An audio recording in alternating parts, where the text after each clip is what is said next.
మానవ సేవ మాధవ సేవ కాదండి. మాధవ సేవగా మానవ సేవ.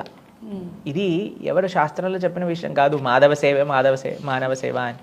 కాబట్టి మాధవ సేవగా మానవ సేవ. ఎందుకంటే భగవంతుడు ఏం చెప్పారో తెలుసా అండి? సుహృదం సర్వభూతానాం. కేవలం మానవులు కాదండి, సుహృదం మనుష్యానం అని చెప్పలేదు భగవంతుడు. సుహృదం సర్వభూతానాం అని అంటే ప్రతి ఒక్క జీవరాశులకు కూడా. ఇప్పుడు చూడండి, మానవ సేవ మాధవ సేవ అనే వాళ్ళు వేరే పశువుల్ని చంపేసి తినేస్తూ ఉంటారు. కానీ అయ్యా, దేవుడు మీకెంత తండ్రో వాళ్ళకు కూడా అంతే తండ్రి. ప్రతి జీవరాశికి ఆయనే తండ్రి. కాబట్టి ప్రతి ఒక్కరిని ఒక మానవుడితో ఆగిపోకండి. చాలా మంది ఒక వర్గాంతో ఆగిపోతారు, ఒక రాష్ట్రంతో ఆగిపోతారు, ఒక దేశంతో ఆగిపోతారు. కానీ శాస్త్రం తెలుసుకొని కృష్ణుడిని ఆశ్రయించిన వాడు మాత్రమే వసుదైవ కుటుంబకం అనే భావనతో ప్రతి ఒక్క జీవరాశి, ప్రతి ఒక్క మనిషి ఆనందంగా ఉండాలి అని చెప్పే తత్వమే కృష్ణ తత్వం. అది ఒక మనిషికి పట్టాలి అని అంటే కావాల్సిన మార్గం ఆధ్యాత్మిక మార్గం. కాబట్టి మానవ సేవే మాధవ సేవ కాదండి, మాధవ సేవగా మానవ సేవ కూడా అని అంటే. ఇప్పుడు చూడండి, ఒకళ్ళు అంటారు, నేను మా ఇంట్లో తల్లిదండ్రులను చూసుకోను కానీ ప్రపంచానికి అంతా ఉద్ధరిస్తాను అని అంటే మంచిదేనా పద్ధతి?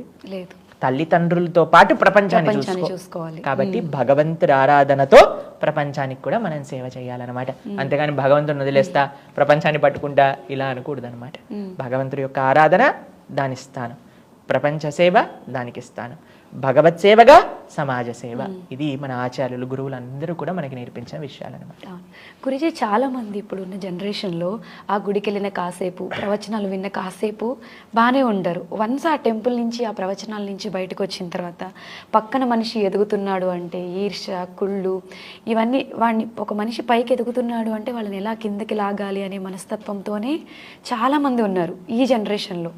అటువంటి వాళ్ళు ఆ మైండ్ సెట్ మారకుండా వన్స్ ఏదైతే ఒక భక్తి భావనతో ఒక మంచి గురించి ఆలోచిస్తారో అదే వాళ్ళలో కంటిన్యూ అవుతూ ఉండాలంటే ఏం చేయాలండి? మీకు విషయం చెప్తానండి.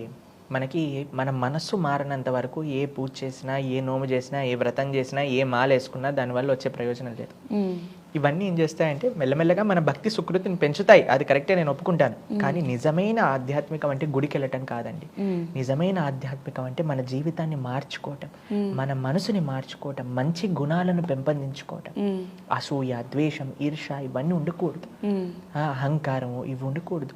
ఒక మంచి భక్తుడు అని అంటే పర దుఃఖ దుఃఖి ఏ వైష్ణవత అని అంటారు. వేరే వాళ్ళ దుఃఖాల్లో ఉన్నప్పుడు అది నా దుఃఖంగా భావించటం, వేరే వాళ్ళు సుఖంలో ఉన్నప్పుడు అది నా సుఖంగా భావించటం. ఇది నిజమైన భగవద్భక్తుడి యొక్క లక్షణం అనమాట. కాబట్టి ఎప్పుడైనా సరే మనం సరళంగా, వినయంగా, ఆనందంగా మన ఆనందాన్ని 10 మందితో పంచుకుంటూ 10 మంది ఆనందాన్ని మన ఆనందంగా భావించటమే నిజమైన భక్తుడి యొక్క లక్షణం. ఇది గురువుకి వెళ్ళటం వల్ల అవ్వదండి, వ్రతం చేయటం వల్ల, నోము చేయటం వల్ల అవ్వదు. ఇది భగవత్ శాస్త్ర అధ్యయనం చేసినప్పుడు, భగవంతుడి యొక్క భక్తుడి యొక్క సాంగత్యంలో మనం ఉన్నప్పుడు నిరంతరము కూడా నిత్యం భాగవత సేవయ, ప్రతిరోజు కూడా భగవద్ ఆరాధన మనం చేసినప్పుడు మాత్రమే కలిగేది. కాబట్టి ఒక ఫెస్టివల్లో ఇప్పుడు చూస్తాం, ఒక పండగ వచ్చిందనుకోండి, 10 రోజులో 11 రోజులో ఫుల్ ఆ జోష్లో ఉంటారు. దాని తర్వాత చేయకూడని తప్పులన్నీ చేస్తూ ఉంటారు అనమాట. అలా చేస్తే ఆ పని అవ్వదు. నిత్యం భాగవత సేవయ, ప్రతిరోజు ఆ భగవద్భక్తి యుతంగా ఉంటేనే మనకి మంచి విషయాలు కలుగుతాయి.